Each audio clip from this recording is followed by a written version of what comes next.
నిత్యం దైవాన్ని ఆరాధించే సమయంలో దీపారాధన అనేది తప్పనిసరిగా చేస్తారు. శ్రావణ మాసం, కార్తీక మాసాలలో దీపారాధనకు ఎంతో ప్రాముఖ్యత ఉంది. దీపారాధనకు మన హిందూ శాస్త్ర ప్రకారం ఎంతో విశేషమైన స్థానం ఉంది. నిత్యం ఏ ఇంట్లో అయితే దీపం వెలుగుతుందో ఆ ఇంట్లో సుఖ సంతోషాలు, ధనవృద్ధి, సంఘంలో కీర్తి తప్పకుండా వృద్ధి అవుతాయి. హిందూ పంచాంగంలో ప్రతి ఒక్క నెలకు ఏదో ఒక ప్రత్యేకత ఉంటుంది. అయితే శ్రావణ మాసం మాత్రం చాలా పవిత్రమైనదిగా మన పురాణాలలో పేర్కొనబడింది. తెలుగు మాసాలలో శ్రావణ మాసం 5వ మాసం.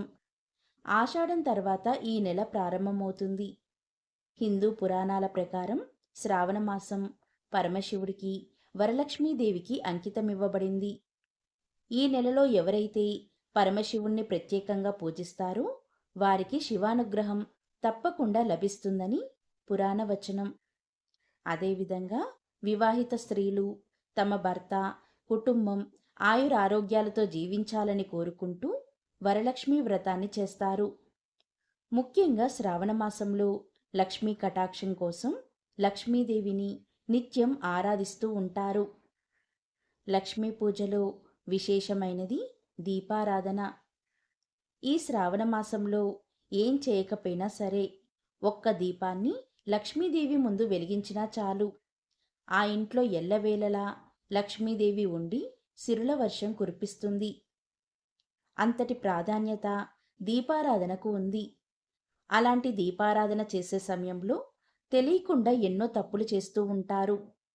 దీపారాధన అనేది శాస్త్రాలలో చెప్పిన విధంగా చేయకపోతే పూజా ఫలితం మీకు దక్కదు. పైగా దీపారాధన సమయంలో ఇలాంటి తప్పులు చేస్తే పాపం కూడా తగులుతుంది. మరి దీపారాధన ఏ విధంగా చేస్తే సకల ఐశ్వర్యాలు కలుగుతాయో ఇప్పుడు ఈ వీడియోలో మనం తెలుసుకుందాం. వీడియోని ఎక్కడ స్కిప్ చేయకుండా పూర్తిగా చూడండి. అప్పుడే మీకు చక్కగా అర్థమవుతుంది. ఒకసారి దేవేంద్రుడు సంపదలను పోగొట్టుకొని రాజ్యాన్ని కోల్పోయి ఏం చేయాలో తెలియక శ్రీ మహావిష్ణువును ప్రార్థించాడు. అప్పుడు శ్రీ మహావిష్ణువు ప్రత్యక్షమై ఈ విధంగా చెబుతాడు. దేవేంద్ర, ఒక దీపాన్ని వెలిగించి ఆ దీపాన్ని శ్రీ మహాలక్ష్మి యొక్క స్వరూపంగా భావించి పూజించమని చెబుతాడు. శ్రీ మహావిష్ణువు చెప్పినట్లుగానే దేవేంద్రుడు ఆ విధంగా దీపాన్ని వెలిగించి ఆరాధిస్తాడు. అందుకు ఎంతో సంతృప్తి చెందిన లక్ష్మీదేవి ఇంద్రుడికి కోల్పోయిన సంపదను, రాజ్యాన్ని ఇస్తుంది. ఈ విధంగా దీపారాధన చేసి ఇంద్రుడు సకల సంపదలను, రాజ్యాన్ని తిరిగి పొందాడు. అంతటి శక్తి దీపాన్ని వెలిగించడం వల్ల వస్తుంది. దీపం జ్యోతి పరబ్రహ్మ స్వరూపంగా మనోవికాసానికి, ఆనందానికి, నవ్వులకు, సద్గుణ సంపత్తికి నిదర్శనంగా భావించి పూజించాలి. దీపం వెలిగే చోట లక్ష్మీదేవి కొలువై ఉంటుంది. అలాంటి ఇంటిని దైవిక శక్తులు ఎల్లవేళలా కాపాడుతాయని మన పురాణాలు చెబుతున్నాయి. అలాంటి దీపాన్ని వెలిగించే సమయంలో మనకు తెలియకుండా చేసేటువంటి పొరపాట్ల వలన మనం ఫలితాలను పొందలేము. అవేంటో ఇప్పుడు మనం తెలుసుకుందాం. చాలామంది ప్రమిదల్లో ముందుగా ఒత్తులు వేసి ఆ తర్వాత నూనె పోస్తారు. కానీ ఆ విధంగా అస్సలు చేయకూడదు. ముందుగా ప్రమిదల్లో నూనె పోసి ఆ తర్వాత మాత్రమే ఒత్తులు వేయాలి. ఇక దీపారాధన ప్రమిదలను నేరుగా నేల మీద పెట్టకూడదు. ప్రమిద కింద ముగ్గు కానీ లేదా ప్లేటు కానీ లేకపోతే ఆకు కానీ ఉంచి దాని మీద ప్రమిదను పెట్టి దీపారాధన చేయాలి. ఆకు అంటే తమలపాకు కానీ రావి ఆకు కానీ ఉపయోగించవచ్చు. ఈ విధంగా దీపారాధన చేసే సమయంలో రావి ఆకు మీద ప్రమిద పెట్టి దీపారాధన చేసినట్లయితే చాలా మంచిది. ఇక వెండి ప్రమిదలు, పంచలోహ ప్రమిదలు, ఇత్తడి, మట్టి ప్రమిదలు చాలా శ్రేష్టమైనవి. కానీ ఎట్టి పరిస్థితుల్లోనూ స్టీల్ ప్రమిదలలో దీపారాధన అస్సలు చేయకూడదు. అలాగే ప్రతిరోజు శుభ్రంగా కడిగిన తర్వాతే దీపారాధనకు ఉపయోగించాలి. అలా కాకుండా ప్రమిదలను శుభ్రపరచకుండా కేవలం ఒత్తులు మాత్రం వేయకూడదు. ఇక దీపాన్ని వెలిగించే సమయంలో నేరుగా అగ్గిపుల్లతో వెలిగించకూడదు. ఏకహారతితో అయినా లేదా అగరబత్తిని వెలిగించి దాంతో దీపాలను వెలిగించాలి.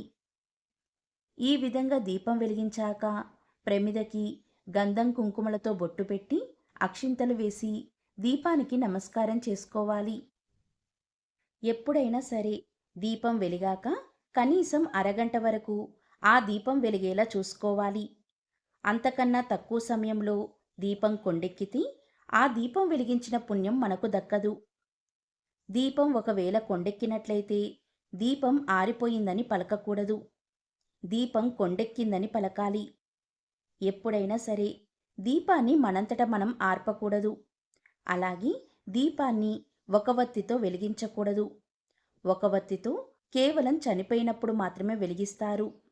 2 వత్తులను తీసుకొని ఆ రెండింటినీ ఒకటిగా చేసి దీపాన్ని వెలిగించాలి. ఎప్పుడైనా మీరు గమనించకుండా ఉన్నప్పుడు దీపం కొండెక్కితే ఓం నమ శివాయ, ఓం నమ శివాయ అనే పంచాక్షరి మంత్రాన్ని 108 సార్లు జపించి మళ్ళీ దీపారాధన చెయ్యవచ్చు. దీపారాధన చేసిన తర్వాత మరుసటి రోజు అదే ప్రమిదల్లో నూనె పోసి మిగిలిన ఒత్తులను వెలిగించకూడదు. ఇలా చేస్తే మహాపాపం అంటుకుంటుంది.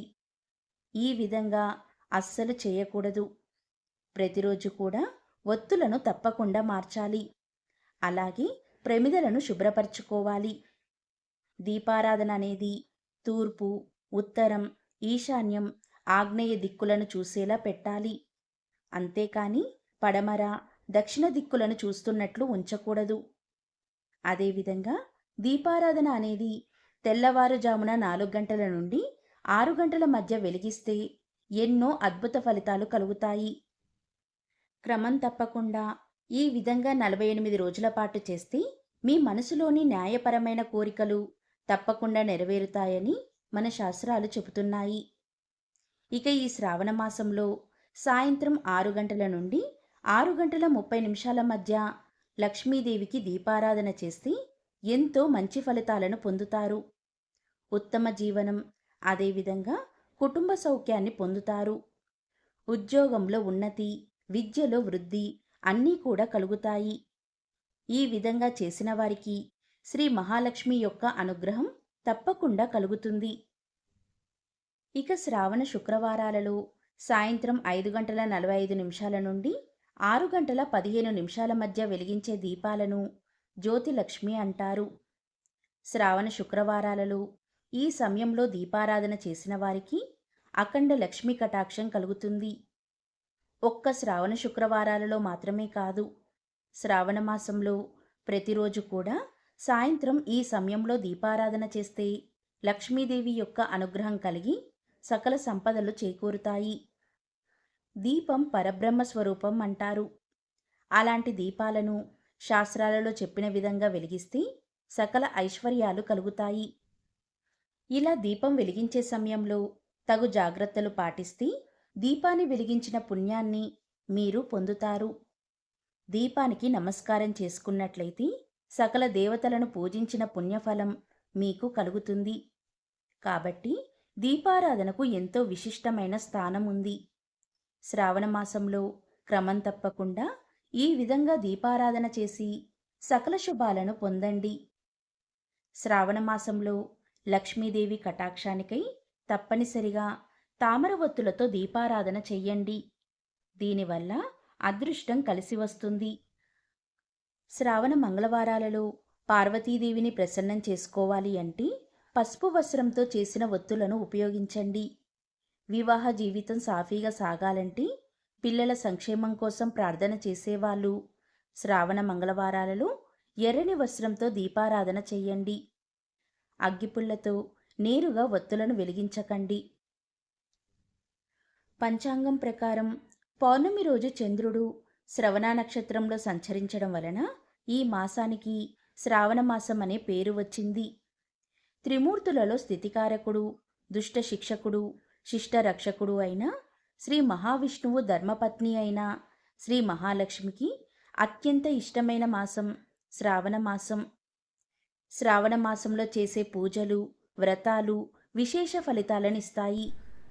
శ్రావణ మాసం వచ్చేలోగా లేదా శ్రావణ మాసంలో శ్రీ శుక్రవార లక్ష్మీ కథను విన్నా, చదివినా, చెప్పినా, వినిపించినా జన్మ జన్మల దోషాలు, పాపాలు తొలగిపోయి కోటి జన్మల మహాపుణ్యం వస్తుంది. సకల శుభాలు కలుగుతాయి. మరి ఆ పవిత్ర కథ ఏంటో ఇప్పుడు మనం తెలుసుకుందాం. అది శ్రీ శుక్రవార లక్ష్మీ కథ. ఒక బ్రాహ్మణుడికి 7 కొడుకులు ఉండేవారు.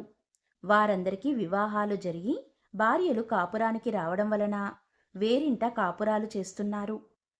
ఒకరోజు పొద్దుట శుక్రవారపు మహాలక్ష్మి లోక సంచారం చేస్తూ ఆ బ్రాహ్మణుడి కోడలి ఇంటికి వచ్చింది.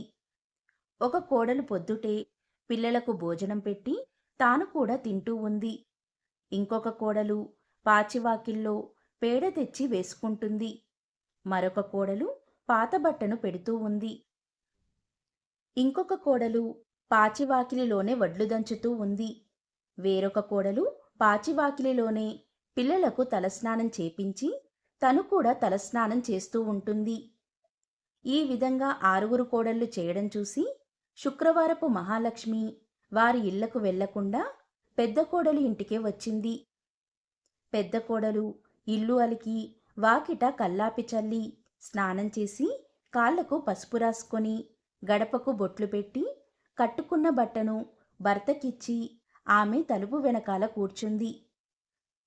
అక్కడ ఆమె శుభ్రతకు మెచ్చుకొని శుక్రవారపు మహాలక్ష్మి అరుగు మీద కూర్చొని, అమ్మాయి బయటికి ఒకసారి రావమ్మా అని అనగానే లోపల నుండి పెద్ద కోడలు, నేను రావడానికి వీలులేదు. మేము చాలా బీదవాళ్ళం. మాకు కట్టుకోవడానికి ఒక్కటే బట్ట ఉండడం వలన దానిని నా భర్తకిచ్చి ఆయనని బయటికి పంపాను. ఆయన వచ్చే వరకు నేను ఇక్కడే ఉంటాను అని ఆమె సమాధానం చెప్పింది. అప్పుడు శుక్రవారపు మహాలక్ష్మి తన బట్టలో సగం ఆమెకు కట్టబెట్టి తనకొక సోలెడు బియ్యాన్ని వండి పెట్టమని కోరింది. దానికా ఇల్లాలు నొచ్చుకొని తన భర్త వచ్చే వరకు ఇంట్లో బియ్యం లేవని చెప్పింది. అప్పుడు అమ్మవారు, శుక్రవారపు మహాలక్ష్మి మా ఇంటికి వచ్చింది. ఆమెకు ఈ సరుకులు కావాలని వర్తకులకు చెప్పి కావలసినవి తెచ్చుకో అని చెప్పి ఆ బ్రాహ్మణ స్త్రీని పంపించింది.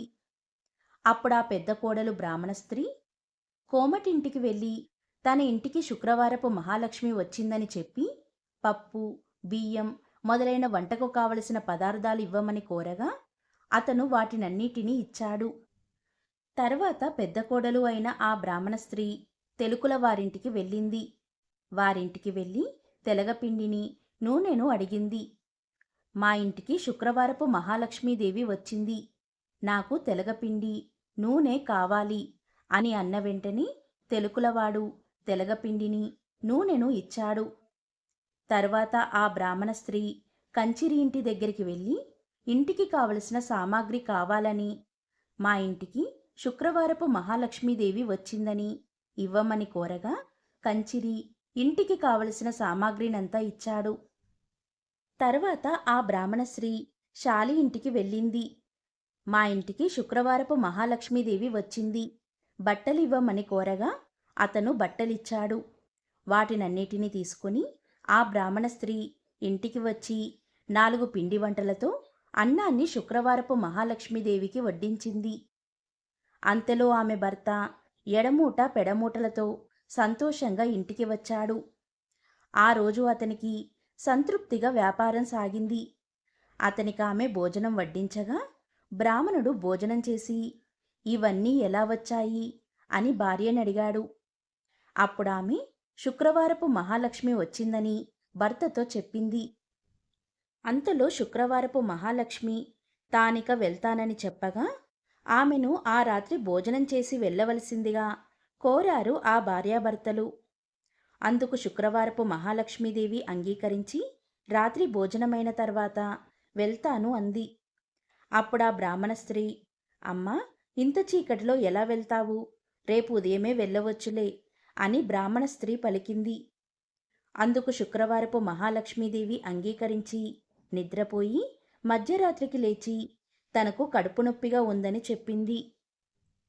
నాకు కడుపు నొప్పిగా ఉంది కాబట్టి బయటికి వెళ్ళి వస్తానని ఆ బ్రాహ్మణ స్త్రీని అడగగా ఆ బ్రాహ్మణ స్త్రీ, అమ్మ, చీకటిలో వీధిలోకి వెళ్ళకూడదు, కాబట్టి ఒక మూలన కూర్చో అని పలికింది. మహాలక్ష్మీదేవి ఆ బ్రాహ్మణ స్త్రీ చెప్పినట్లుగాని 4 మూలల్లో కూర్చొని తెల్లవారే వేళకు మాయమైపోయింది. ఆ బ్రాహ్మణ స్త్రీ నిద్ర మేల్కోగానే ఇల్లు బాగు చేయడానికి చీపుర్ను చేతపట్టుకొని గది 4 మూలలా చూసింది. 4 మూలల్లోనూ 4 బంగారు కుప్పలు ఉండడం చూసి ఆమె ఎంతో ఆనందం చెంది భర్తకి విషయాన్నంతా చెప్పింది. అప్పుడతను మహాలక్ష్మి తమపై దయతలిచి సిరుల వర్షం కురిపించిందని భార్యతో శుక్రవారపు నోము నోపించి అమ్మవారి కరుణా కటాక్షాలను పొందారు. ఎప్పుడు కూడా విడవకుండా అమ్మవారిని సేవించి భక్తితో పూజించి అమ్మవారి దయవల్ల భోగభాగ్యాలను పొంది సుఖంగా సంతోషంగా కాలం గడిపారు. ఇదే శుక్రవారపు నోము కథ. చంద్రుడు శ్రవణ నక్షత్రంలో అడుగుపెట్టడంతో శ్రావణ మాసం మొదలవుతుంది. అందుకే ఈ మాసానికి శ్రావణ మాసం అనే పేరు. ఈ మాసంలో పాడ్యమి నుండి అమావాస్య వరకు ప్రతిరోజు కూడా ఎంతో ముఖ్యమైనది. శ్రావణ మాసంలో ప్రతిరోజు కూడా పండుగ రోజే. శ్రావణ మాసంలో మంగళవారం, శుక్రవారం లక్ష్మీదేవి మన ఇంటికి వచ్చే రోజులు. లక్ష్మీదేవి స్థిరంగా మన ఇంట్లో ఉండాలి అంటే అమ్మవారికి ఇష్టమైన శ్రావణ మాసంలో లక్ష్మీదేవిని భక్తి శ్రద్ధలతో పూజించాలి. ఒకసారి లక్ష్మీదేవిని శ్రీకృష్ణుని సతి అయిన రుక్మిణీదేవి ఇలా అడుగుతుంది. నీవు ఎటువంటి ఇంట్లో నివసిస్తావు అని అడుగుతుంది. అప్పుడు లక్ష్మీదేవి ఇలా సమాధానం చెబుతుంది. ఇతరులకు హాని కలిగించని వారింట్లో, గురువుల పట్ల భక్తి కలిగిన వారింట్లో, మంచి పనులు చేసేవారింట్లో, దానం చేసేవారింట్లో, శుభ్రత కలవారింట్లో, గర్వం లేనివారింట్లో, తల్లిదండ్రుల పట్ల గౌరవభావం కలిగి ఉన్నవారి ఇంట్లో, స్త్రీలు ఎప్పుడూ కూడా సంతోషంగా ఉండేవారి ఇంట్లో నేను ఎప్పుడూ కూడా కొలువై ఉంటాను అని చెబుతుంది లక్ష్మీదేవి. అందుకు రుక్మిణీదేవి, మరి నువ్వు ఎటువంటి వారింట్లో అస్సలు ఉండవు అని అడుగుతుంది. అందుకు లక్ష్మీదేవి ఇలా చెబుతుంది.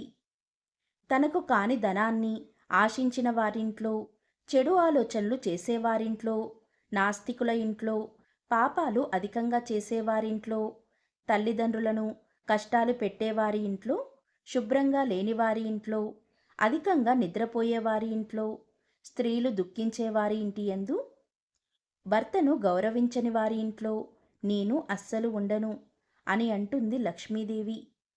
అంతేకాదు, నా అనుగ్రహానికి ఎవరైతే పాత్రులవుతారో అలాంటి వారిని నేను ఎల్లవేళలా కాపాడుతాను అని లక్ష్మీదేవి సమాధానం చెబుతుంది. కాబట్టి శ్రీ మహాలక్ష్మీదేవి యొక్క అనుగ్రహం పొందాలి అంటే లక్ష్మీదేవికి ఇష్టమైన పనులు చేయాలి. శ్రావణ మాసం లక్ష్మీదేవికి ఎంతో ఇష్టమైన మాసం. కాబట్టి శ్రావణ మాసంలో శుక్రవారం రోజున ఇలా చేస్తే లక్ష్మీ కటాక్షం కలుగుతుంది.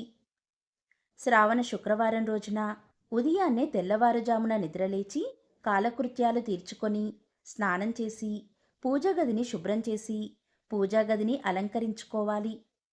తర్వాత లక్ష్మీదేవికి ఆవు నెయ్యితో దీపారాధన చేసి మల్లెపువ్వులతో మాల కట్టి అమ్మవారిని అలంకరించాలి. తర్వాత పరమాన్నం అమ్మవారికి నివేదించాలి. ఇలా శ్రావణ మాసంలో ప్రతి శుక్రవారం మంగళవారాలలో చేయాలి. అదేవిధంగా మంగళ శుక్రవారాలలో ఇంటికి వచ్చిన ముత్తైదువులకు నుదుటన కుంకుమ పెట్టి తాగడానికి మంచినీటినిచ్చిన వారి జన్మ జన్మల పాపాలు తొలగిపోయి కోటి జన్మల మహాపుణ్యం కలుగుతుంది. ఆ ఇంట్లో లక్ష్మీదేవి కొలువై ఉంటుంది. ఇక శ్రావణ మాసంలో ప్రతిరోజు కూడా సాయంత్రం దీపారాధన తప్పనిసరిగా చేయాలి. ముఖ్యంగా శ్రావణ శుక్రవారం, అదేవిధంగా మంగళవారాలలో 5:45 నుండి 6:15 మధ్య దీపారాధన చేయాలి. దీనిని జ్యోతిలక్ష్మి అంటారు. ఈ సమయంలో లక్ష్మీదేవి ముందు దీపాన్ని వెలిగిస్తే అష్టలక్ష్ముల అనుగ్రహం కలుగుతుంది. ఈ సమయంలో దీపం వెలిగించడం వలన అన్ని రకాల పాపాలు తొలగిపోయి ఆర్థిక ఇబ్బందులు పోయి ఐశ్వర్యం సిద్ధిస్తుంది. అదేవిధంగా శ్రావణ మాసంలో ఈ మంత్రాన్ని వీలైనన్నిసార్లు జపిస్తే ఆ ఇంట్లో దరిద్రం పోయి అష్టైశ్వర్యాలు కలుగుతాయి. ఆ మంత్రం ఏంటి అంటే, ఓం శ్రీం హ్రీం దారిద్ర్య వినాశిన్యై ధనధాన్య సమృద్ధిం దేహి దేహి నమః. ఈ మంత్రాన్ని శ్రావణ మాసంలో జపించడం వలన మీ ఇంట్లో సకల శుభాలు కలుగుతాయి. శనగలు అంటే అమ్మవారికి చాలా ఇష్టం. ఇవి మన ఆరోగ్యానికి కూడా చాలా మంచివి.